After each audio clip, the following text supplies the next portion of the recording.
This is gonna be the entire video, FYI. Hi, everyone. Hello! Austin Matthews! Moto! Wizardry! And Well, time for a rebuild. this team is ruining my life! Look what you did. You made him sad. Iggy, you want a treat? And you want Daddy to have some self-respect and gel his hair? Leafs lose 4-1 to the Washington Capitals. Well, the Capitals really showed the Leafs, didn't they? This is boys against men hockey, am I right, folks? The big bad, probably gonna win the President's Trophy, Washington Capitals. Oh my goodness, and it's a potential future playoff match for the Toronto Maple Leafs. They are gonna lose in 3 games somehow. The Leafs suck, and also the Leafs suck, and that's all I saw coming out of this game. I'm gonna go for a little rant, big shocker, and then I'm gonna get to what matters. The Capitals curb stomped the Leafs in the first period. Killed them. First goal, William Nylander gets caught puck watching. Lars Eller is wide open, takes a great shot, and scores. It's 1-0 Capitals after the first period. Stupid McElhaney is the reason the Leafs got murdered. He's the reason it was only 1-0. Second period, especially the first 5 minutes, the Leafs looked great. Multiple scoring chances, hemming the Capitals in their own zone. Mitch Marner, obvious holding the stick penalty, go to the box. The Capitals with a passing play, holy Moses, freeing up Kevin Shattenkirk. He scores. What a play. And I can't even blame the Leafs for allowing that goal. The Capitals are just very good, and yet they shouldn't have been on the penalty kill in the first place. Mitch, bad. And still, the game is attainable. It's 2-0 after 2. Bad, not impossible. And then in the third period...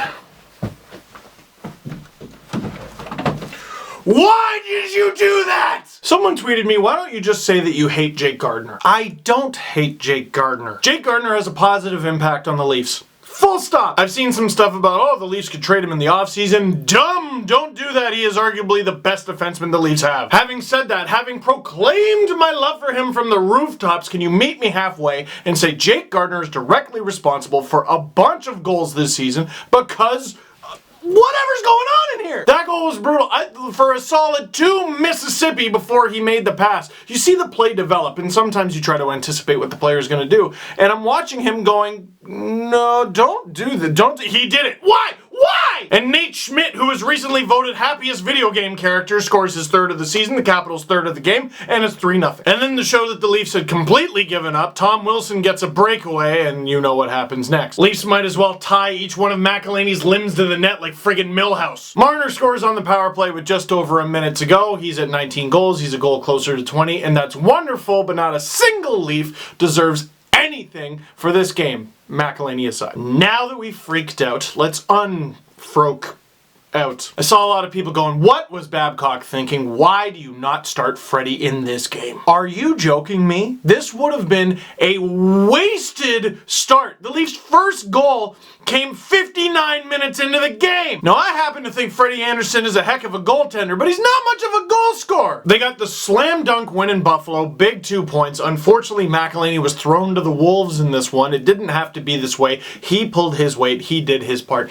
And now, Freddie gets a couple days rest heading into the new most important game of the season against the Tampa Bay Lightning on Thursday. The idea that Freddie should have started this one instead of McElhaney, like as in you had McElhaney start against Buffalo and then Freddie against Washington, that argument I have time for. The idea that Freddie should have played this as in back-to-back games, as in 3 games in 4 nights heading into the playoffs, you're drunk. Now, for as much as the Leafs got their asses kicked, I didn't think it was as bad as it could have been. I thought the Leafs had a few chances in this game. I thought they looked really good in the second. You got to give Philip Grubauer some credit. And here's some good news heading into a potential Leafs-Capitals first-round series. Philip Grubauer just turned in the best goaltending effort of any Capitals goaltender in the 4 games the Leafs and Caps have played this season. November 26, 2016, this season, the Leafs beat the Washington Capitals 4-2, Braden Holtby in net. In a game that perfectly encapsulated what the early season Leafs were, the Leafs lose 6-5 in overtime to the Capitals in their next game. Not forgetting that they got 3 goals on 8 shots on Braden Holtby and 2 goals on 17 shots on Grubauer. And yeah, the Leafs lose 4-1 in this one, hanging out their backup goalie to dry on the second half of a back-to-back. Leafs fans should know by now that you weren't watching the full Toronto Maple Leafs last night, and I think Caps fans realize that too, based on the previous 2 games of the season. Also, how come they only played 3 times? I thought it was supposed to be 4. Maybe I missed one. Anyway, and now it comes out that Brian Boyle has an upper body injury, and we don't know if he's going to play Thursday against Tampa Tampa. We don't know if he's going to play Saturday against Pittsburgh. We don't know if he's going to play Sunday against Columbus. We don't know if he's going to be back ever. And when it comes to the Leafs, unfortunately, I mean that literally. Now, here's why I think a lot of people were particularly grumpy pants. Leafs have 3 games left.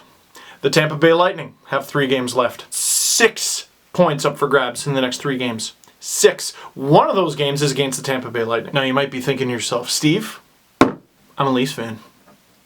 And I've been burned. I've been burned many times! And a team winning 3 consecutive games and the Leafs losing 3 consecutive games is well within the realm of possibility. And you're right.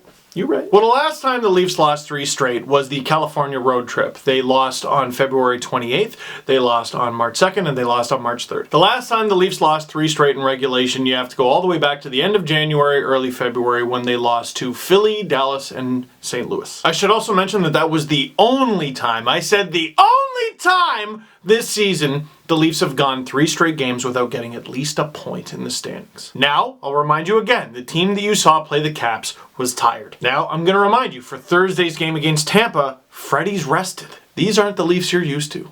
These Leafs don't suck. The Leafs play the Washington Capitals and lose, but it's okay because we know they can beat them because they have. The next game is against the Tampa Bay Lightning. We know they can beat them because they have. The next game after that is against Pittsburgh, and we know the Leafs can beat them because they have. And the night after that, the final game of the regular season, we know the Leafs can beat the Blue Jackets because they have. You've heard a lot of, oh, it was like a playoff atmosphere out there. Well, Thursday night in Toronto, Leafs taking on the Lightning. It is a playoff game. As a matter of fact, it is an elimination game. Are you not entertained? This is what you get into it for, so let me ask you, are you in? That is it for this one. Thank you very much for watching. Click like if you like this video. Click subscribe if you really liked it. Tell all your friends if you would like a slightly more level-headed approach to this video and a Caps fan approach to this video. Our friends at Russian Machine Never Breaks did a little parody of me, Ben Scarborough. Go check it out.